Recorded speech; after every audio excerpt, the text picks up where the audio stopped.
नमस्कार विद्यार्थी मित्रांनो, मी अभय पवार तुमच्या सगळ्यांचं स्वागत करतोय आपल्याच्या सेशनमध्ये. आणि चॅप्टर चालू आपलं ह्युमन न्यूट्रिशन.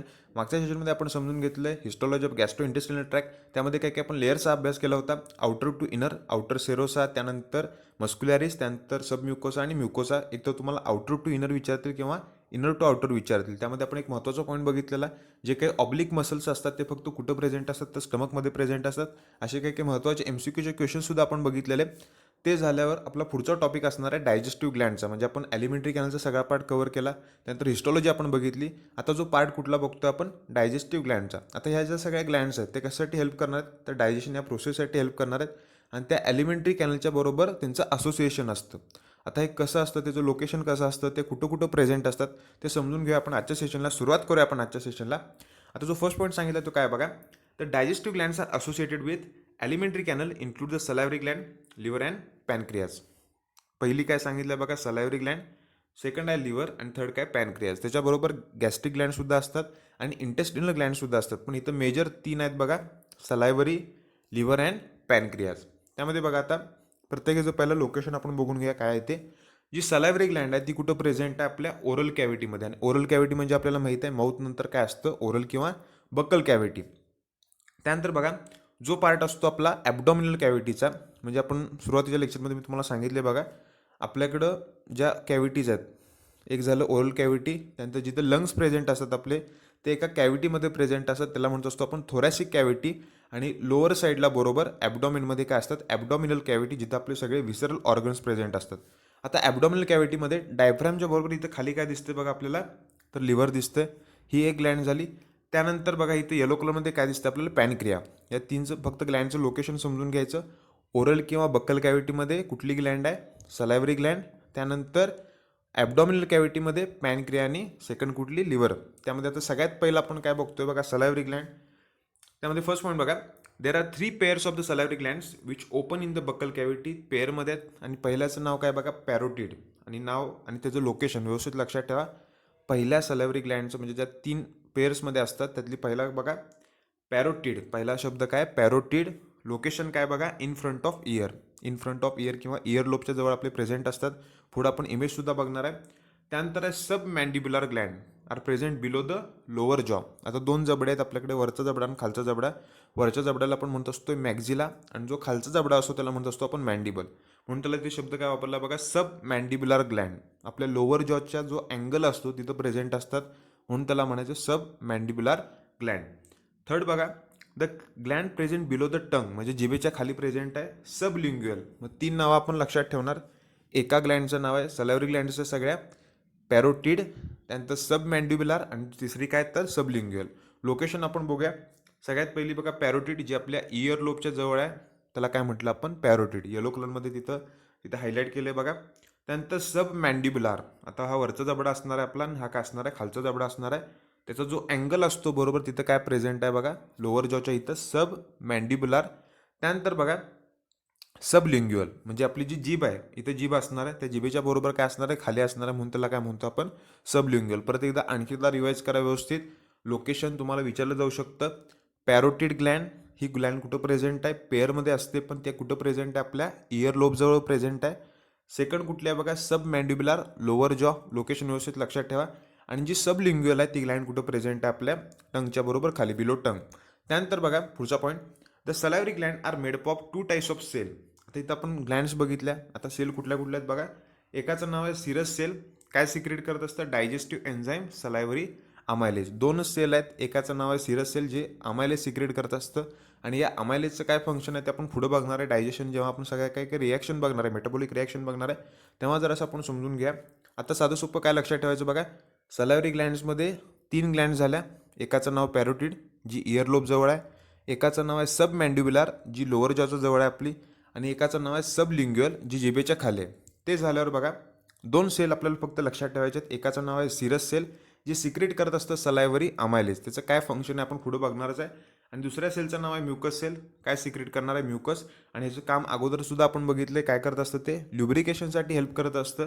त्यानंतर पुढचा पॉईंट बघा, इथं तुम्हाला दिसतात बघा सेल्स, म्युकस सेल आणि serous cell. Mucus cell secrete mucus, serous cell secrete salivary amylase. ही डायग्राम तुम्हाला काय येणार नाही, फक्त हे समजण्यासाठी आहे. त्यानंतर जी आपली सेकंड ग्लँड असणार त्या ग्लँडचं नाव आहे लिव्हर. लोकेशन पहिला व्यवस्थित समजून घ्या. वरची जी कॅव्हिटी आहे त्याला काय म्हटलं आपण, तर थोरॅसिक कॅव्हिटी. हा जो वरचा जो पार्ट दिसतोय त्याला काय म्हणतो आपण, थोरॅसिक कॅव्हिटी. इथं असतो आपला डायफ्रॅम असतो प्रेझेंट, जो सेपरेट करत असतो आपल्या थोरॅसिक कॅव्हिटीला आणि ॲब्डॉमिनल कॅव्हिटीला. आणि याच्या बरोबर खाली काय दिसणार आहे आपल्याला, इथं जी खाली कॅव्हिटी असणार आहे ती कॅव्हिटी काय असणार आहे, ॲब्डॉमिनल कॅव्हिटी. आणि त्या ॲब्डॉमिनल कॅव्हिटीमध्ये बरोबर डायफ्रॅमच्या खाली कुठली ग्लँड प्रेझेंट आहे, तर लिव्हर. लोकेशन फक्त समजण्यासाठी आहे तुम्हाला. त्यानंतर बघा फर्स्ट पॉईंट काय सांगितलं आपल्याला, this is dark reddish brown coloured gland present just below the diaphragm. म्हणजे बरोबर जो डायफ्रॅम आहे, जो पडदा आहे जो सेपरेट करत असतो थोरॅसिक कॅव्हिटी आणि ॲब्डॉमिनल कॅव्हिटीला, त्याच्या बरोबर खाली कोण आहे, तर लिव्हर आहे. कुठल्या साईडला आहे बघा, राईट अप्पर पोर्शन. कारण जर आपण ॲब्डॉमिनल कॅव्हिटीमध्ये बघितलं, आपल्या लेफ्ट साईडला स्टमक आहे आणि राईट साईडला ग्लँड कुठली प्रेझेंट आहे, तर लिव्हर ग्लँड असणार आहे. आणि सगळ्यात महत्त्वाचा MCQचा क्वेश्चन आहे बघा, आणि हा बऱ्याच वेळेला पडत असतो. जर तुम्हाला क्वेश्चन विचारला आपल्या बॉडीमध्ये लार्जेस्ट एक्झोक्राईन ग्लँड कुठले आहे, तर त्याचा आन्सर काय असणार आहे, लिव्हर असणार आहे. नोट डाऊन करून घ्या, महत्त्वाचा पॉईंट आहे. लार्जेस्ट एक्झोक्राईन ग्लँड, त्याचा आन्सर काय असणार आहे, लिव्हर. त्यानंतर त्याचं वेट किती सांगितलं आहे बघा, आणि वेटमध्ये फ्लक्च्युएशन आहे. काही काही ठिकाणी 1.5 किलो आहे, काही काही ठिकाणी 1.6 आहे. त्यामुळे एवढे फक्त नंबर लक्षात ठेवा. 1.5 kg बास आहे. आणि किलोग्रॅममध्ये आहे, काही काही जण ग्रॅममध्ये करत असतात. किलोग्रॅममध्ये त्याचं वेट आहे. आणि largest exocrine, most probable question तुम्हाला विचारला जातो की आपल्या बॉडीमध्ये लार्जेस्ट एक्झोक्राईन ग्लँड कुठले आहे. आणि आता नवीन एक शब्द आला आपल्याला, एक्झोक्राईन. आपल्याला एक चॅप्टर आहे ॲनिमल टिश्यू, त्यामध्ये थोडंसं आपण इन डिटेल बघणार आहे एक्झोक्राईन काय असतं आणि एंडोक्राईन काय असतं ते. त्यामुळे आत्तापुरतं फक्त शब्द लक्षात ठेवा. क्वेश्चन काय विचारणार आहे तुम्हाला, लार्जेस्ट एक्झोक्राईन ग्लँड, आन्सर काय असणार आहे, लिव्हर असणार आहे. लोकेशन कुठं आहे, बरोबर डायफ्रॅमच्या खाली. आणि कुठल्या साईडला, उजव्या का डाव्या साईडला, तर ऑब्व्हियसली उजव्या साईडला असणार आहे. कारण लेफ्ट साईडला काय प्रेझेंट आहे, आपलं जे शेप स्टमक, जे अगोदर आपण लोकेशन बघितली जेव्हा आपण एलिमेंटरी कॅनलचा अभ्यास करत होतो. त्यानंतर बघा, each lobe of this bilobed gland is covered by this thin covering called as a Gleason capsule. आता इथे शब्द वापरला आहे बघा, बायलोब. आता इथं लिव्हरमध्ये 2 लोब असतात, एक असणार आहे राईट, दुसरा असणार आहे लेफ्ट. आपण पुढे बघूनच घेणार आहे, बघणारच आहे व्यवस्थित.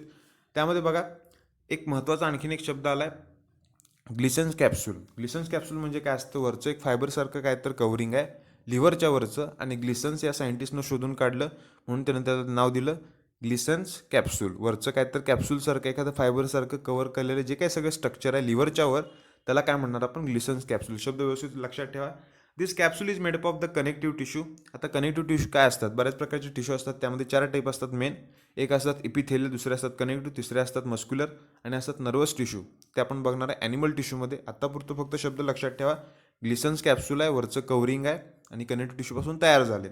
Each lobe is divided into several structural and functional unit of the liver called as hepatic lobule. तर सगळ्यात महत्त्वाचा शब्द बघा काय आलाय, त्याचं स्ट्रक्चरल अँड फंक्शनल युनिट कशाचं, तर लिव्हरचं, ते काय असणार आहे, हेपॅटिक लोब्यूल. आता हे समजण्यासाठी बघा स्क्रीनवर तुम्हाला एक साधी सोपी एक डायग्राम आहे बघा.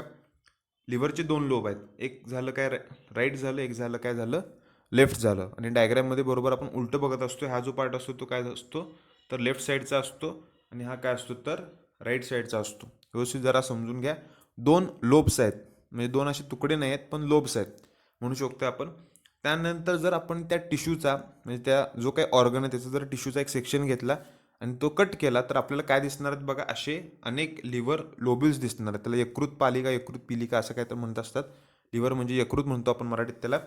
यामध्ये बघा असं ते दिसतात आपल्याला पॉलिगॉनल शेपमध्ये काय दिसतात बघा, हेपॅटिक लोब्यूल. आणि पॉलिगॉन म्हणजे काय असतं, तर 4पेक्षा जास्त बाजू असतील तर त्याला म्हणतो असतो आपण पॉलिगॉन. त्यामध्ये हेक्झागॉन असेल किंवा ऑक्टा असेल, म्हणजे षटकोन असेल किंवा अष्टकोन असेल, 4पेक्षा जर जास्त बाजू असतील तर त्याला काय म्हणतो, किंवा पंचकोन सुद्धा असतात. साधं सोपं लक्षात ठेवायचं, लिव्हर आहे, ऑर्गन आहे, एक टिश्यू काढला आपण, त्याचा सेक्शन घेतला. सेक्शन घेतल्यावर आपल्याला असे मल्टिपल काय दिसले, लिव्हर लोब्युल्स दिसले. त्याचा शेप कसा आहे बघा, पॉलिगॉनल आहे. आणि त्यामध्ये सेल कुठले असणार आहेत, हेपॅटोसाइट्स असणार आहेत.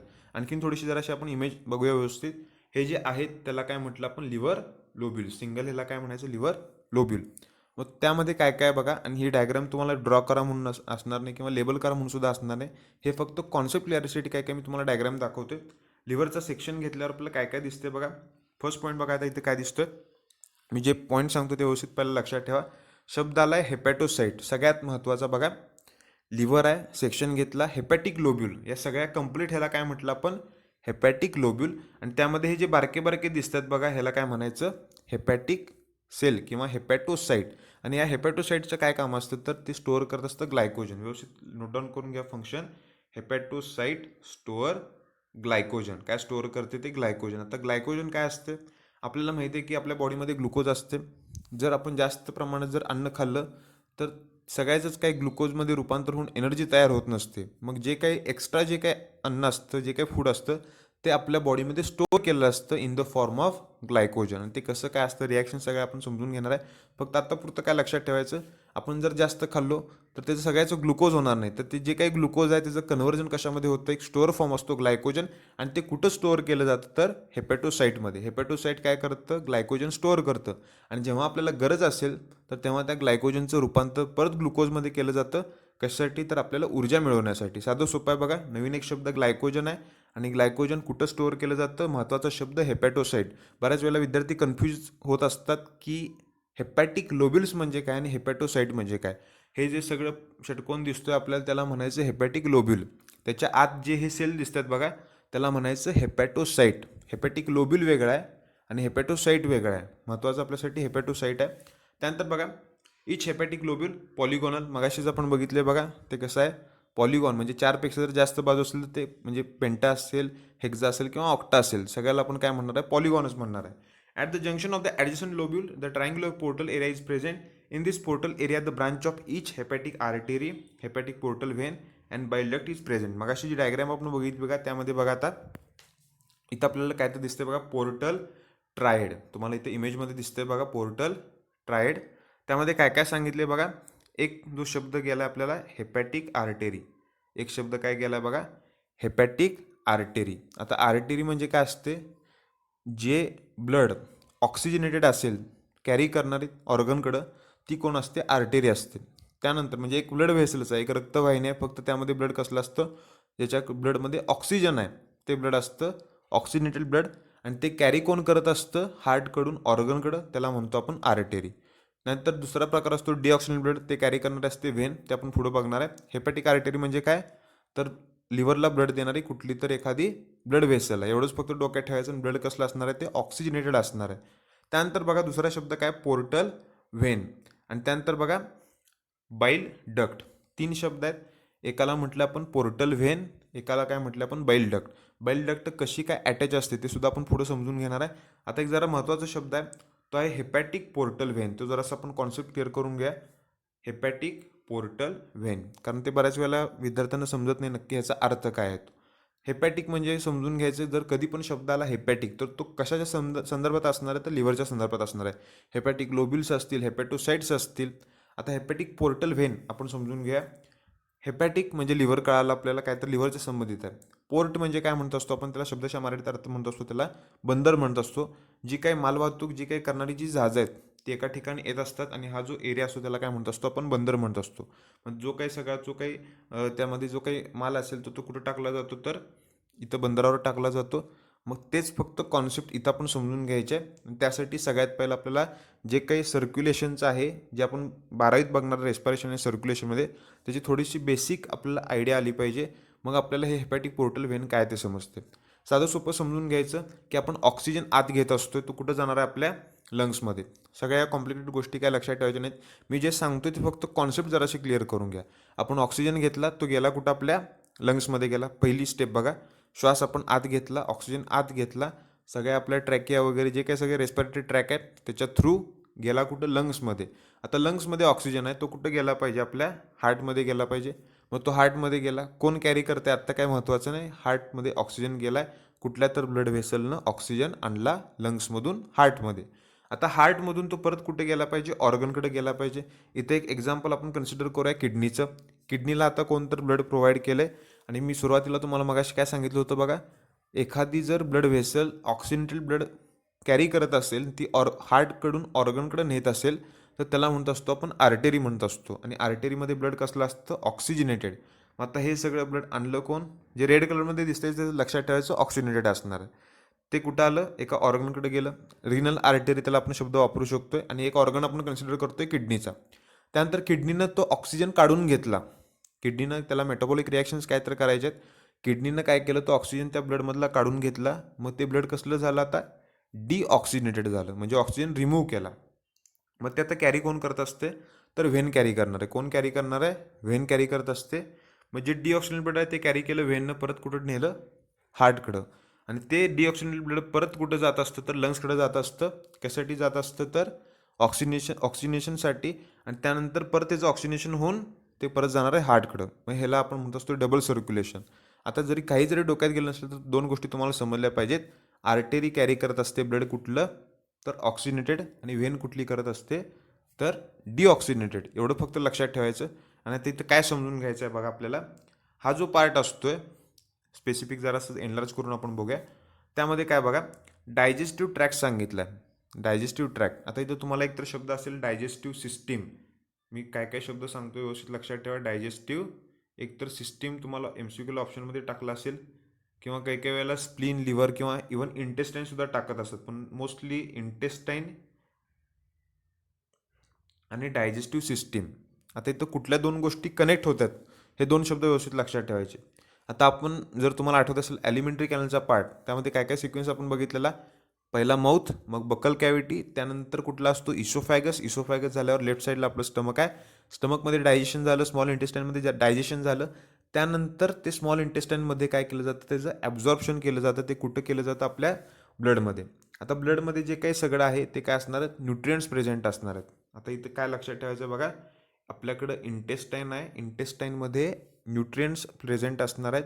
का, कारण ते ॲब्झॉर्ब केलं आहेत. इंटेस्टाईननं काय केलं, जे डायजेशन झालं, जे काही अन्नाचं पचन झालं आहे, त्यातले सगळे जे काही पोषक घटक आहेत ते त्यानं ॲब्झॉर्ब करून घेतली. आता त्या इंटेस्टाईनच्या जे काय असणार आहे त्या ब्लडमध्ये, त्याच्या शेजारी जे काही व्हेसल्स आहेत त्यामध्ये काय असणार आहे, न्यूट्रिएंट रिच ब्लड असणार आहे. मग ते आता परत हार्टकडे जाणार आहे. आता इथं व्यवस्थित लक्षात ठेवायचं, इथून जे काही जाते त्याला काय म्हणतो आपण, व्हेन. ब्ल्यू कलरमध्ये काय असणार आहे, व्हेन असणार आहे. पण ती जी काही व्हेन आहे ती कशाच्या थ्रू जात असते बघायचं, एका ऑर्गनला कनेक्ट होत असते. आणि तो ऑर्गन कुठला, लिव्हर. मग इथं जर तुम्हाला क्वेश्चन विचारला हेपॅटिक पोर्टल व्हेन कुठल्या दोन ऑर्गनला कनेक्ट करत असते, तर त्याचं आन्सर काय असणार आहे. एक तर तुम्हाला ऑप्शनमध्ये डायजेस्टिव्ह सिस्टीम देतील किंवा इंटेस्टाईन देतील. डायजेस्टिव्ह सिस्टीम आणि लिव्हरला कनेक्ट कोण करते, तर हेपॅटिक पोर्टल व्हेन. आणि काही काही जे डायजेस्टिव्ह ग्लँड्स आहेत, म्हणजे पॅनक्रिया असेल, त्यानंतर स्प्लीन असेल, ह्यासुद्धा, किंवा गॉल ब्लॅडर असेल, ह्यासुद्धा कनेक्ट असतात. त्यामुळं प्रॉपर बऱ्याच वेळेला आत्तापर्यंत MCQला क्वेश्चनमध्ये कोण कोणाला कनेक्ट करतं, हेपॅटिक पोर्टल व्हेन म्हटलं की डोक्यात काय ठेवायचं बघा, डायजेस्टिव्ह सिस्टीम असेल किंवा इंटेस्टाईन. इथून येणारी जी व्हेन आहे ती कनेक्ट करणार आहे कशाला, लिव्हरला. आणि त्यानंतर ते जाणार आहे कुठं, परत आपल्या हार्टकडं. त्यामुळे इथं जरासं कॉन्सेप्ट जराशी क्लिअर करून घ्यायची. आणि त्याला पोर्ट का म्हणायचं, जशी जी जहाजं असतात बंदरावर, ते म्हणजे काही माल असो ते टाकत असतात, तशाच पद्धतीनं इथं काय होत असते, ही जी व्हेन आहे ती न्यूट्रिएंट्स कॅरी करत असते. ती काय कॅरी करत असते, त्याबरोबर न्यूट्रिएंट्स कॅरी करत असते. आणि ते देणारं कुठं आहे, या लिव्हरला. म्हणून त्याला काय म्हणतो आपण, पोर्ट, हेपॅटिक पोर्टल व्हेन. लिव्हरला सगळे न्यूट्रिएंट्स मिळत असतात. आणि त्यानंतर ते जी काही व्हेन आहे ते ब्लड कॅरी करत असते कुठं, परत हार्टकडं. साधं सोपं लक्षात ठेवायचं. ऑक्सिजनेटेड ब्लड कॅरी कोण करत असते, आर्टेरी. डिऑक्सिजनेटेड कोण कॅरी करत असते, व्हेन करत असते. पण आता इथं इंटेस्टाईनमध्ये किंवा डायजेस्टिव्ह सिस्टीममध्ये जे ब्लड आहे ते जरी डिऑक्सिजनेटेड जरी असलं तर त्याच्यामध्ये आता न्यूट्रिएंट्स आहेत. त्यामुळे ते न्यूट्रिएंट्स पहिला कुठं तर टाकून गेले पाहिजे. त्यामुळे ते कुठं जाणार आहेत, ते लिव्हरला टाकणार. लिव्हरला सगळे न्यूट्रिएंट्स देणार. आणि नंतर ते जाणार आहे पुढं, कुठं जाणार आहे, तर आपल्या हार्टमध्ये. कशासाठी, तर ऑक्सिजनेशनसाठी. साधं सोपं लक्षात ठेवायचं. आणखी एकदा मी पुढच्या लेक्चरला हा जो सगळा पार्ट आहे आणखी चांगला रिवाईज करतो, म्हणजे तुम्हाला ज्या कॉन्सेप्ट आहेत व्यवस्थित क्लिअर होतील. कारण बऱ्याच वेळेला हेपॅटिक पोर्टल व्हेन काय असते ते समजत नाही आपल्याला. तसंच आपण 12वीत एक बघणार आहे, पोर्टल व्हेन कुठली असते ती, तर ते आपल्या ब्रेनमध्ये एक असते. मग त्या जरा कॉन्सेप्ट क्लिअर होण्यासाठी तुम्हाला व्यवस्थित जरा एक सर्क्युलेशनचं एक बेसिक माहीत पाहिजे, की आर्टरीज काय असतात किंवा व्हेन्स काय असतात. आणि ते जरासं शाळेत झालेलं असतं, असं गृहीत धरून बऱ्याच वेळेला शिकवलं जातं. त्यामुळं आणखीन एकदा मी पुढच्या लेक्चरमध्ये हा जो सगळा पार्ट आहे व्यवस्थित आणखीन एकदा रिवाईज करणार आहे. आजच्या पुरता आपण इथं थांबूया. पुन्हा भेटूया आपण पुढच्या सेशनमध्ये लवकरच.